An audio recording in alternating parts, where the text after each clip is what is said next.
Testing, testing. Hello class, this is Mr. McAllen, and I'm just hoping that the volume works on this video, and it seems to be working this time, because I just did this video before with no volume, and very frustrating, but I'm going to try to do this quicker than before. So on this video here, we're working on number 3, and they want us to look at this polynomial, and they want us to come up with a sketch of it. So this is a very difficult thing to do if you don't have Desmos, and we're going to do it the old-fashioned way, and it's going to use the rational root theorem. And the rational root theorem says that if you have a polynomial, you look at the last term, and that's called your p term, and you look at the first term's coefficient, that's your q, and you get this p over q ratio. It's the rational root ratio. And what you do is you identify the factors of your p and of your q. In this case, it's easy because our q is 1, so that makes things very simple. So we have a ratio of 27 over 1, and that tells us that all of our possible rational roots, that means numbers that can be written in rational form, an integer over an integer, are going to be plus or minus 1, plus or minus 3, plus or minus 9, and plus or minus 27. This should take you back to the days of writing out the factors of numbers. And you can see here that all these numbers in pairs, like 1 and 27 multiply give you 27, and 3 and 9 multiply give you 27. So these are all of our possible rational roots. There are 8 of them to check. That could seem like a lot of work, but once you find one root, you actually reduce your number of steps by quite a bit. So we found our rational roots. I've listed them as those 8. Now I'm going to work on factoring them by using synthetic division. So I'm going to use I got to write out my synthetic division coefficient matrix, and I'm going to go through them systematically. I'm going to check it 1 first, then 3. Then I'm going to check 9, and then 27, which would be all the way out here. So here we go. When I check 1, the coefficient vector would be 1 for x to the 4th, negative 10 for x cubed, 6 for x squared, 30 for x, and negative 27. Remember, with synthetic division, you bring the 1 down, the first term down without multiplying, and then you multiply by the root value. So I'm going to multiply by 1, I get negative 9. I'm going to multiply by 1, I get negative 9 again. I'm going to add this, I get negative 3. Multiply by 1, I get negative 3. Add these, I get 27. And multiply by negative 1, I get,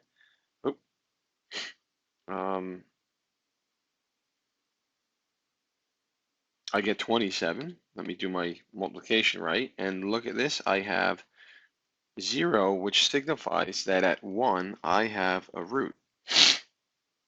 Before this was an x to the 4th degree polynomial. Because I found a root, I've now reduced my polynomial to x cubed. So this matrix, or not matrix, I'm sorry, this is, this is a vector, would represent x cubed minus 9x squared minus 3x plus 27. So now I'm down to a 3rd degree polynomial, and I'm going to now test my next root on that.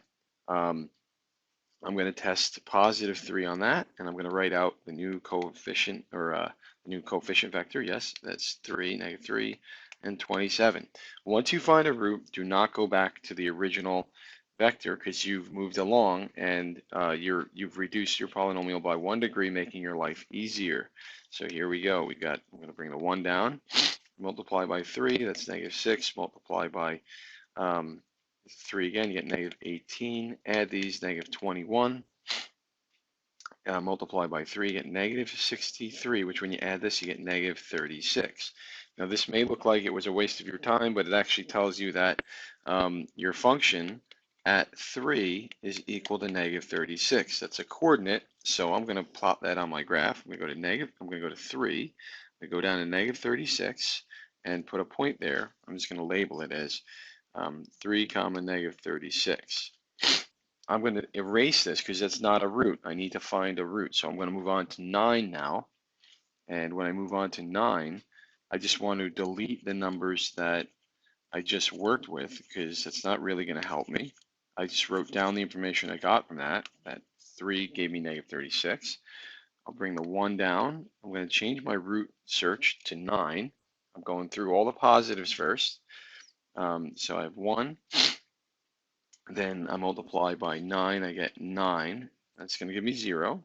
I multiply that by 9 by 0, I get 0. I add, I get -3. I multiply 9 by -3, I get -27. And look at this, I found another 0. So that means f of 9 equals 0.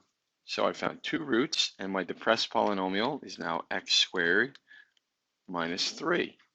I'm now down to a quadratic. When I'm at 9, I'm at 0. And when you get to a quadratic, you can use normal factoring or algebraic solving methods. So I'll call this h of x because it's not the same as the original polynomial.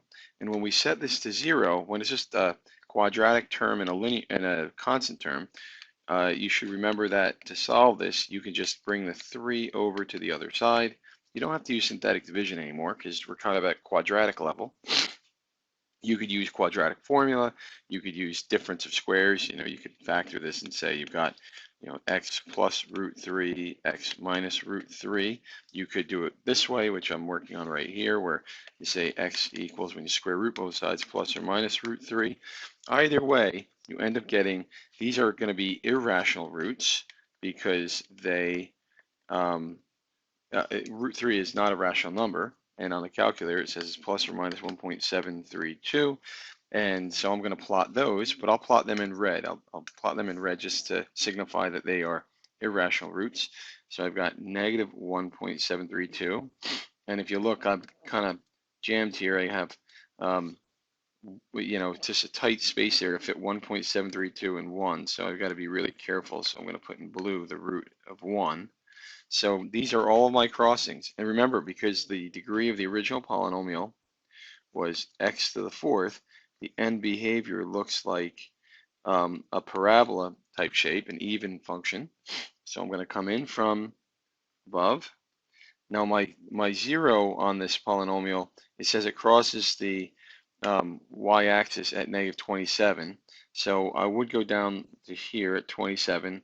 I may go below it. I'm going to come back up through that root, go back down through that root. Remember, we had this one at 3. It probably comes down a little bit more, and it goes back up through that 0. So the function will look something like that, having these crossings. And it would definitely look like a W from a distance, but that would be how we would plot this polynomial. As a sketch, we've got all the roots, and we know it has 3 turning points. So, we've sketched it pretty well. Remember, it's a sketch, it's not an exact graph. If you want an exact graph to compare it, you could use Desmos to check that out. Hope this helped, and I look forward to our discussion.